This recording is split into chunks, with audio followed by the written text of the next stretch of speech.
Welcome to the Work Awesome podcast. This is episode 9, Building a Portfolio. So this one is definitely focused on the creative side of things. Today I have Tara and Stacey, both excellent communicators, to give tips on building portfolios and what that means during the interview process. You'll notice that Sarah or Megan are not with us. They are extremely busy, so we took this one upon ourselves to record because it is, like I said, a very creative topic, so it made sense that we have some creative folks on here. Let me quickly go over the description, and then Stacey, I want to get to your background of what you do for the company. So in this episode, like I said, for the creatives, we'll chat through exactly what to include in your portfolio during the interview process. If you're a writer, a designer, a videographer, this episode is for you. So Stacey, quickly, in a minute or less, can you give a little bit of background about what you do for AVIAN and what your title is? Sure. I am a communication specialist. My strengths definitely lie in the graphic design realm. So I do a lot of internal communication support for one of the program offices on base. Lots of digital graphics, printed graphics, that kind of stuff. I'm told I'm an okay writer. I'm not going to add that to my strengths list just yet, but kind of an all-inclusive communication support. Yeah, exactly. And I, of course, had the pleasure of working with you when I first came to AVIAN, so definitely know how talented you are. Well, thank you. Let's jump into the topic and talk about portfolios. And the first thing I want to cover is the difference between a resume and a portfolio. So I, of course, have like the very formal definitions. Like a resume would be a snapshot of your work history, education, skills, and accomplishments, versus a portfolio, which kind of tells the story of your journey and how you basically got to where you were. It's real world examples of what you say that you can do. Does that sound pretty on point for each of those? Yes, but Yeah. I think, for the creatives out there, the resumes have kind of become part of your portfolio. If you Right. can have a resume that speaks to everything that you just said, your actual skills, your work history, your education, things like that, but it is laid out really well, or as a communications expert using prose to kind of show off your skills, it starts to double there. You get a benefit from both. Yeah. And I think for those of us who are creatives, having one without the other is ill-advised, for one thing, but Right. It's an absolute must. You have to be able to show off what you can do. Describing a logo design is completely different than being able to show it off. So for in the creative world, it's imperative that you've got both of them. How many logos have you designed? Oh, I've lost track. Hundreds? Yeah, maybe not hundreds. Dozens. I don't know. Dozens Between at least. some of your work with the theater and the work that you do during the day and other side projects, I feel like I've seen so many amazing logos that have come out from you. Thank you. Sherm yesterday just said Yeah. you made like how many? 3, 5? Two of them for Sherm recently. Yeah. I just picked up a blog logo from one of my theater friends, so they're fun to do. They're quick and easy projects. So let's for me. piggyback off of that. Those logos, if you were to apply for a position, would you include them in your portfolio, even though it's not work that you do directly for the company? It's side stuff, but it still shows off your skills. Yeah, I think the key point there is making sure that the person that you've designed them for is okay with you using it as part of your portfolio. When I do freelance work, it's written into my contract that the end user understands that while they hold the license for it, it is their logo. I have the right to use it in my portfolio as well to show off the work that I've done. Yeah, I think that's really important to point out, because a lot of kids come out of college and do freelance work right off the bat just to make a little bit of money and to build their portfolio. So having that line saying, you give me permission to use this in the future, super important. And I would say some of my best logos, squadron insignia, stuff that I've done like that, it belongs to the government, and I don't have the right to display it in my portfolio. Right. And every time I look at them, I'm like, man, this is some of my best work, but I can't use it. Yeah. So let's jump into some best practices. After that, I want to talk about the difference of physical or digital, just so you guys get an understanding of how the conversation is going. So let's just talk about general best practices for portfolios right now. Anything off the top of your head? Curate your portfolio. Yeah. Yep. Go in there and everything that you've ever done. Right. Yeah. It's not just a repository for every project you've completed. It's going in and saying, well, this project was great 5 years ago, but these other 3 have far eclipsed it. So take it out, replace it constantly. And definitely then as you're doing your interview process, choose the things that are going to best exemplify the job that you are looking to get. That was the point that I was going to make in particular. That's kind of the one I want to foot stomp, is that the portfolio items should, of course, they should capture what you're really great at and what you're passionate about, but they should also be tailored and easily tailored and speak to the position that you're trying to go after. So when we talk about cover letters are kind of dead-ish in the recruiting world, people don't do them as much anymore. Well, if you're applying for a specific job that requires a portfolio or it's a nice to have, you should have pieces within that portfolio that speak to the job that you're applying to. It can't just show that you're artistic. That's great, but how can you apply it to what you're trying to do? Right. And I think we can talk about this. Right now we have a couple internships open to help the production of the podcast and the content that comes from it. A lot of those had okay portfolios. Some of them were just links to a Google Drive. Some of them didn't have portfolios.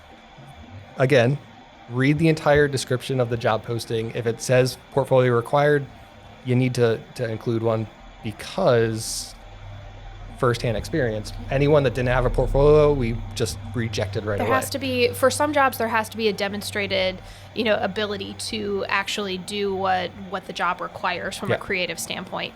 And like you said, these portfolios, very, very talented individuals. There's no denying that there is some creative talent there in multiple different really creative realms. I'm like, oh my gosh, look at that. But tailoring it, curating it, making sure that it doesn't just become something that you do and put up once a year and then forget to update that, but you continue to link people to it. Yeah. And I think it's important to point out, you talk about you're looking for folks who are helping with podcast type stuff. That's a little bit harder to put into a portfolio, but there are definitely ways to capture that work in a portfolio style format. What is the problem I tried to solve? How did I go about solving it? Here's kind of a case study situation that is included in a professional portfolio, as opposed to just, here's a 16-hour podcast that I've edited over the years. Go ahead and listen to it all. So just still talking about these internships because they're relevant in my head right now. Going through those portfolios, it was really important that they understood what the position was for. For example, in the graphics design internship that we have up right now, Tara and I were looking mainly for people that showcase the ability to make social media posts, because that's in the job description. That's what it says. For the majority of the work, it's going to be published to social media. So we're expecting to see examples of social media. And I think that goes along with the curating your portfolio. If a lot like a resume, if you're tailoring your resume for a specific job, you should probably tailor your portfolio for that job as well. Which, plug, if you don't do that with your actual resume, you should. Yes. You should tailor your resume as much as possible to specific jobs. I think we Keywords. have a lot of podcast content around that exact subject. And I think with social media type stuff, it's important to know that you may not be able to include the social media directly from the company that you supported, but you can create similar posts as part of your case study. So in being able to showcase that, it's still possible, even if you can't quote the name of the organization that you work for. Right. So I think I don't want to spend too much more time on the best practices piece. I think curating is probably the biggest example that we could talk about for probably a very long time. But let's get into physical versus digital. So obviously we're moving into a digital world. We're in a pandemic, so physical isn't the greatest idea right now either.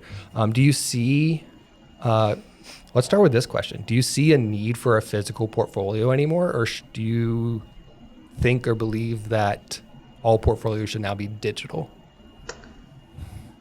I still see a need for I physical do too. portfolio. I was waiting on Stacey to I realize that we're still doing a lot of our interviews digitally because of the pandemic, but eventually we're going to go back to in-person, and having something that you can slide across the table to show your work is really important. You can't rely on somebody to click the link or to, God forbid, if you've included a link in your resume and they actually have to type it into a web browser. You can't count on people going the extra mile. Yeah. I think you hit the nail on the head there. I appreciate digital. I think it's easy to update consistently. So yes, you should probably put in the work to print new materials if you're serious about getting a job. But at the same time, if you are pushing someone to a digital link, I want to see something that you did a week ago, not something you did 5 years ago. Yeah, and so when it comes down to the printed portfolio, if you've had a hand either through writing, editing, or graphics in a publication, then you should have a printed copy of that publication.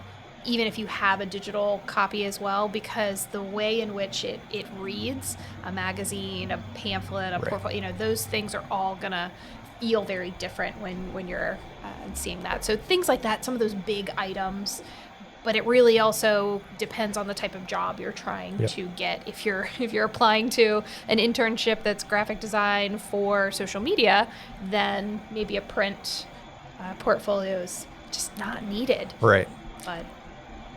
But I think it's also an opportunity to start a conversation when you're sitting in the interview room and you have a newsletter or a logo or a patch or something that you've created that you can slide across the desk and say, now let me tell you what went into this.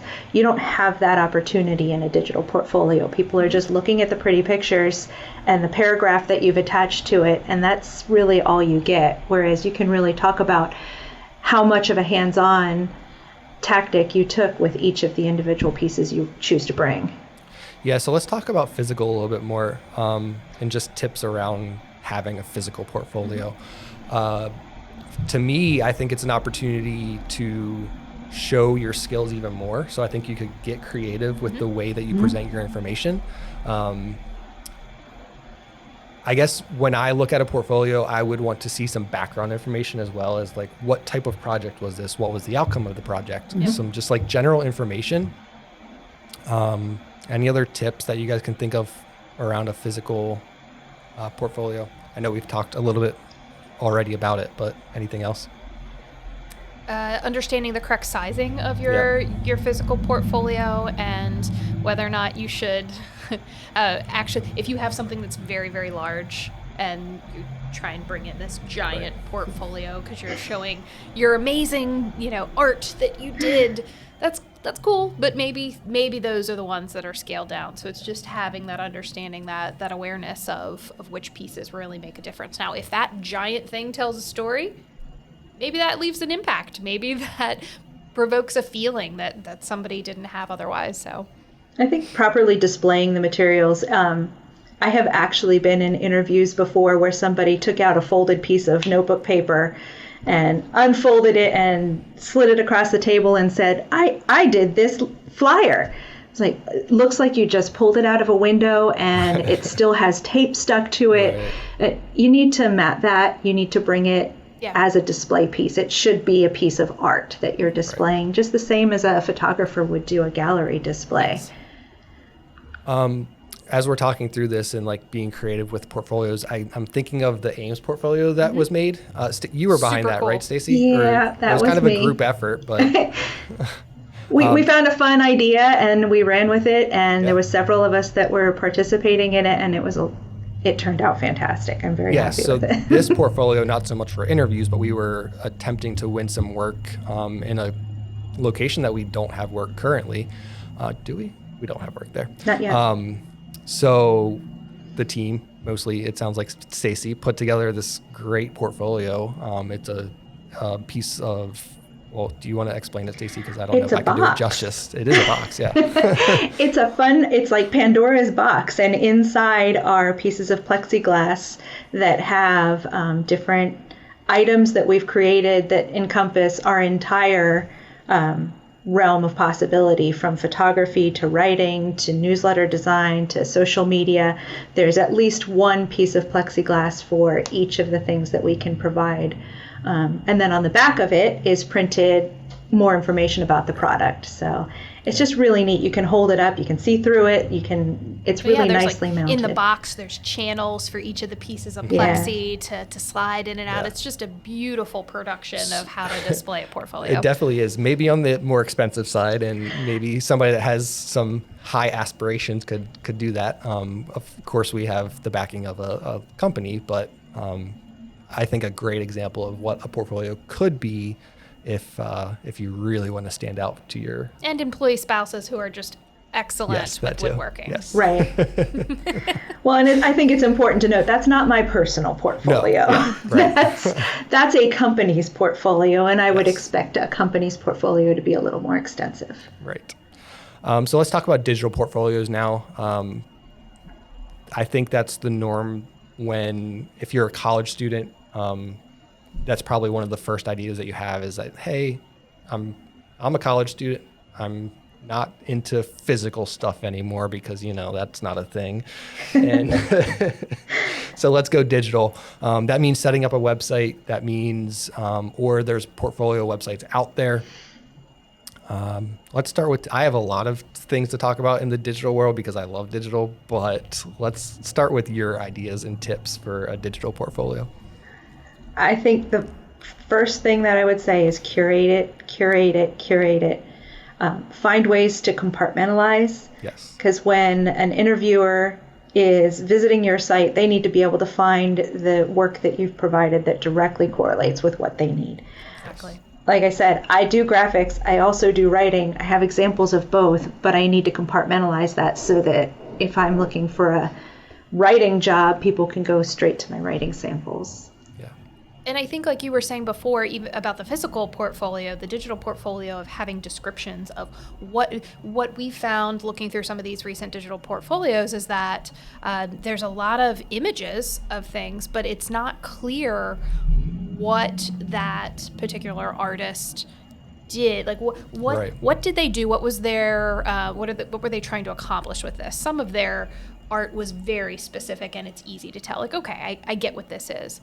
But when you look at a publication, it's like, okay, well, with this publication, are you showcasing the writing within this publication or the graphic design? Right. Did you come up with the entire branding package or just the layout?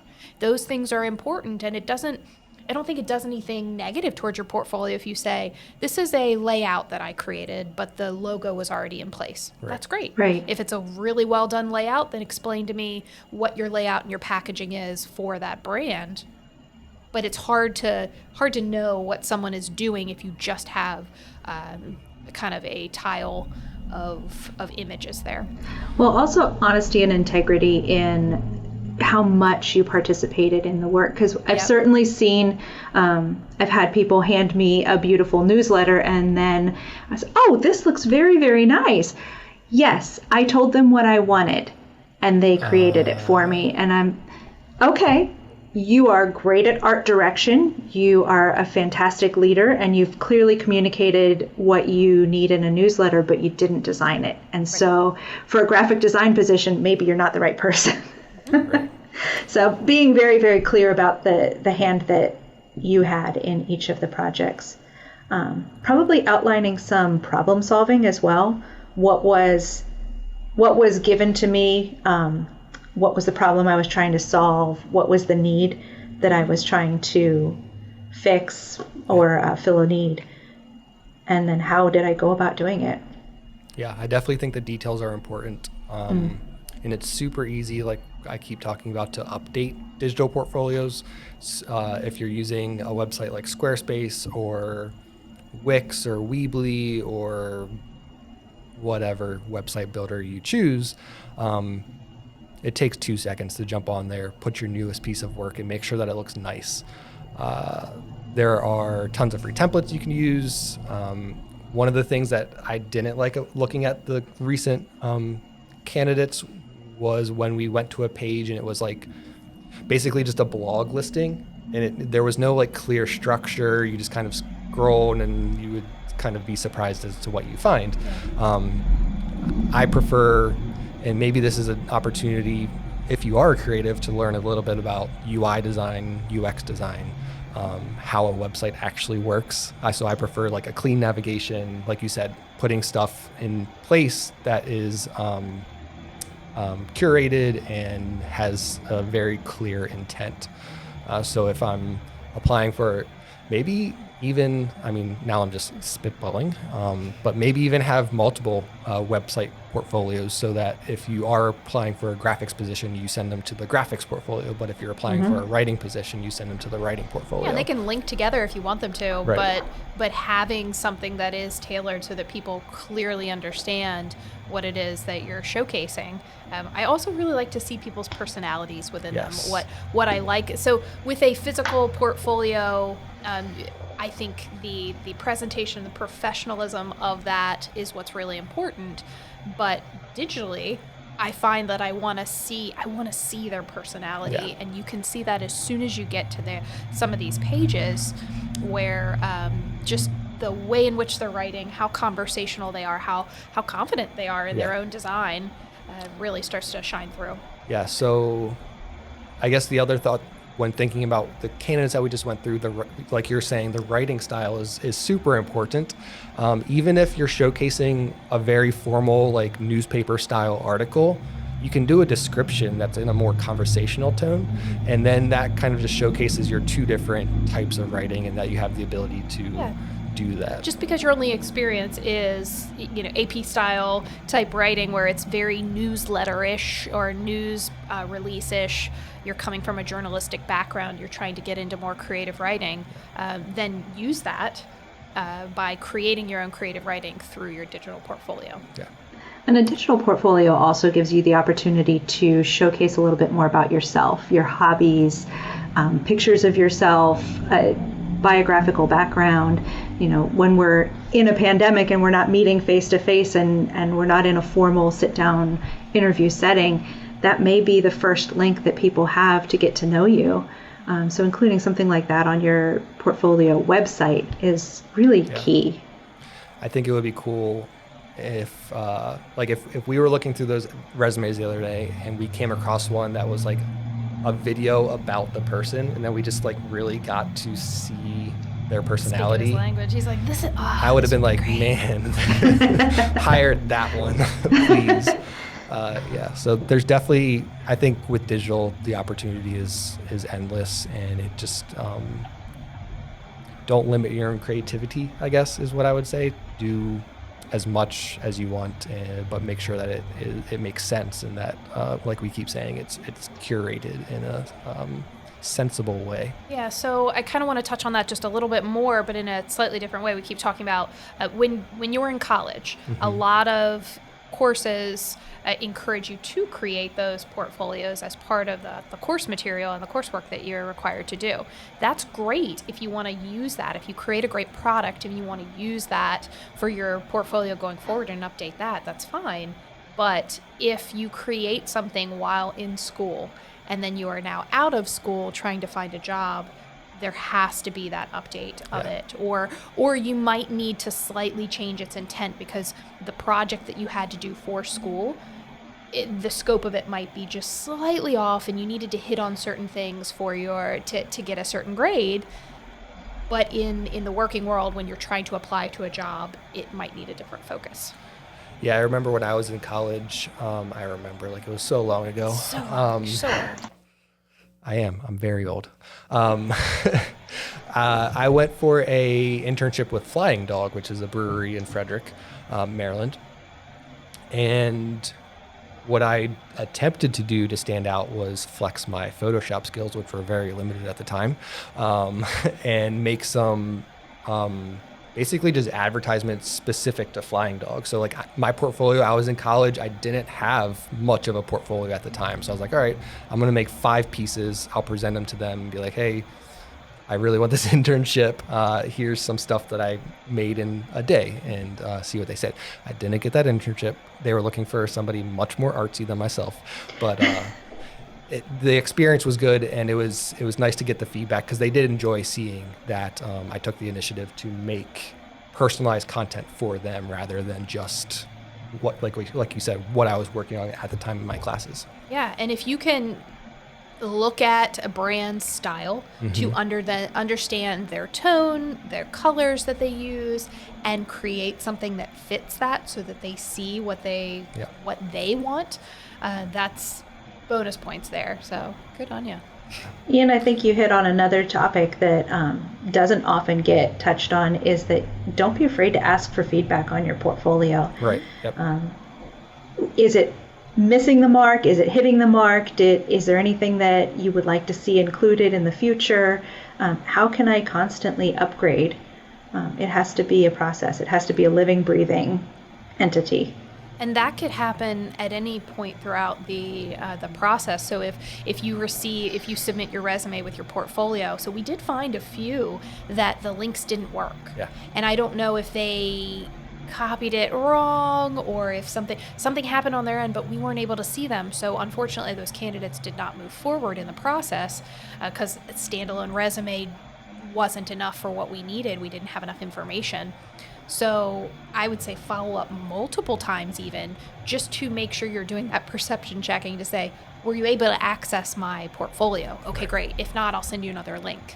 Those types of things, or I'll make sure I bring a printed copy, or really utilize that, especially if your resume doesn't have the experience to demonstrate your skill. Definitely. So we're right about 30 minutes. Is there any other, I'll tell you what I want when I really want. I'm sorry, that just, I had to. Everyone loves Spice Girls. Everyone loves it. Is there anything else that we want to add about portfolio building or any last minute thoughts here?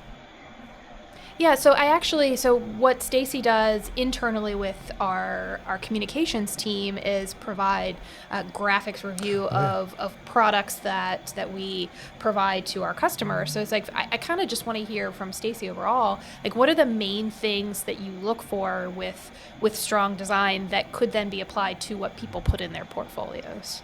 The first thing I look for is basic graphic design principles. Unity, perspective, where's the eye going, is it cluttered, am I leaving headroom, just basic stuff that literally everyone learns in design school. So if you're not applying those basic principles, you're maybe missing the mark, or you're maybe not getting your point across. I think one of the biggest things that I see when we go and do the interviews at the tech school. Yep. Every spring, I think it is. And one of the biggest things that I see with the students is, and it's happened every year, and it has happened for the history of time, students want to break the rules. They want to prove that they can break the rules and make it work. That is a general premise of every student's portfolio. I knew the rules, and I broke them on purpose. The problem is when you break all the rules at once, you create a design that is unusable. And I think it's really important to look at your portfolio and look at the pieces that you're including and look at them using the same lens that your graphic design instructors and professors in college put in front of you, and say, all right, I chose not to give it a focal point, but I followed all of these other ones and I'm still getting my point across. So I think those are huge. I was going to say, and if you do that, like we were talking about before, add that into your notes in your portfolio to make sure that if somebody is glancing at that, they're like, I don't get that. Maybe overall, like, or some of the elements, like some of the mixed media stuff that we saw, some of it is really way beyond my artistic abilities to create some of these things.